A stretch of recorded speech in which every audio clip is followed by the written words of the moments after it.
Hey, good day everyone. I'm heading over to Vancouver today.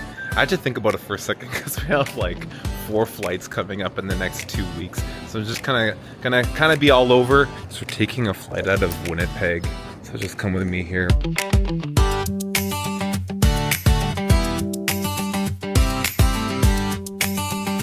Just landed in Vancouver.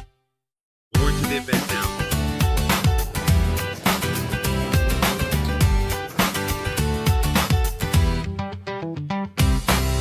Brett's gonna be Hope on this side, and he's picking me up.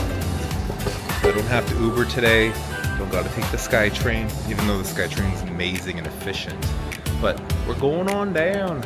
Brett Ducharme from Teqare picking us up. How you doing today?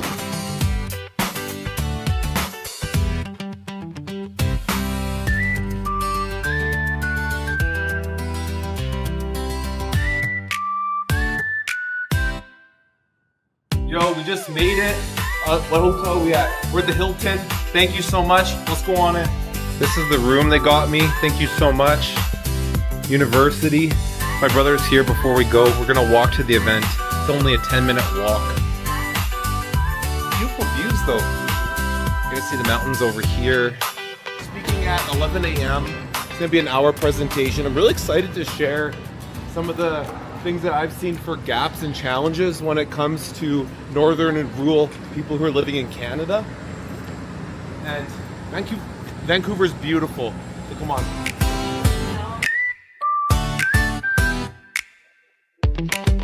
We made it.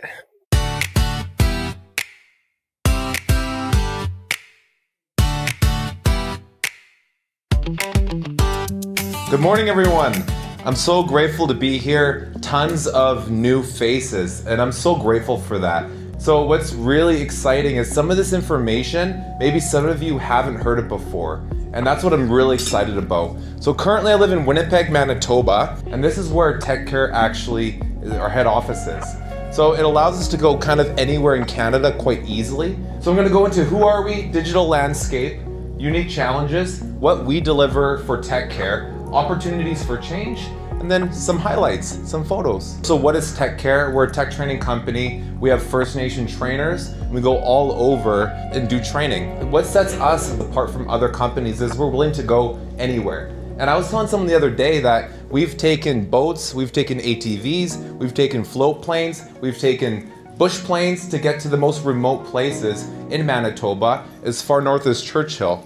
There's a lot of challenges that we have seen, and especially myself. I grew up in Winnipeg and quite privileged to be raised in Winnipeg and not knowing really how bad things actually can be in some of these more remote northern communities. So we obviously know things are changing so quick. We're in this AI world now. And I go up to some of these communities and they call it IA. And I was like, it's all good, we know what you're talking about, right? But things are changing so quick with this. And one thing that really alarms me is when you go on a senior's mobile device, right? Everyone's on Facebook these days, and you scroll through a Facebook feed. 90% of the content you see on Facebook is AI generated. Who knows this to be true? Who's seen this before in their life with a senior and elder? And that brings a lot of problems, obviously, because the average person, I believe the stat now is 70% of people can't tell the difference between an AI generated image and a real image. And the question I ask when I go to communities is, how could that affect our loved ones? How could that hurt our loved ones? That could be scams, that could be financial fraud, there's tons of things happening. But we want to equip our future leaders of tomorrow, and that's our First Nations youth. In northern Manitoba communities, we often see these places don't have fiber internet. So something that we actually rely on to have amazing video streaming, like our person this morning, it was like crisp Wi-Fi. We don't have that in some of these northern places. And for example, when I started traveling for Teqare, we didn't have Starlink at that time. And I would ask these teacherages that we stay at, hey, do you guys have Wi-Fi? They'll be, of course we have Wi-Fi. I get there and it's on this archaic system called ExploreNet in Manitoba, which is so slow, I couldn't even send an email with an attachment. Imagine how difficult that is trying to run a business and then barely emails are going through. Now we have a Starlink. That is a good band-aid solution to, a long-term thing. So what we're doing, elder scam prevention workshops, cyber safety workshops for kids, good, bad, and ugly AI training, workplace readiness digital skills, where the participants get laptops at the end. Continued learning on our AI platform that we actually have built. They get it for free afterwards, so they can learn at their own pace. One thing in our workshop is we're with the students teaching them about the AI, and then we tell them, hey, we have a cyber safety workshop for elders, and if we weren't able to do an elder workshop in their community at that time, we give them the username and password for this, the elder workshop, and we tell them to get all their loved ones signed up on a tablet or computer so they can go through it at their own pace. Because we really want to see a future where we're keeping up with technology, maybe even doing a little bit better riding at the forefront of technology as it advances. From your perspective, now that we have a bit of time, what is the greatest barrier that you see the community facing that we could help you with? What's your immediate pressure point? Mine as Darion with Teqare? That's a great question.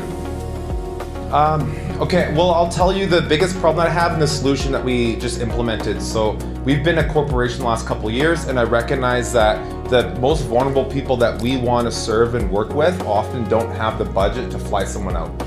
Sometimes flights are $3,000. So what we did was we just recently started a social enterprise program where now we have a nonprofit component. So we will be accepting sponsorships and donations to kind of bridge the gap for First Nations that actually couldn't afford to have us out.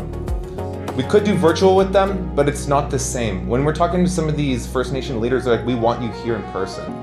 But then the flights are very expensive and we just couldn't make it happen. So that's kind of my biggest problem, the solution that we have. And yeah, if there's funders, that's awesome. We're doing really well and I'm looking forward. And we just got a sponsor for 42 more First Nations in Manitoba, Saskatchewan, and Ontario, which I'm very grateful for. So we're chipping away at that, right? But there's a lot of good work to be done still. Thank you for that question. That's great. Thank you so much, Darion. Thank you for the work you're doing. I really appreciate it. Appreciate that.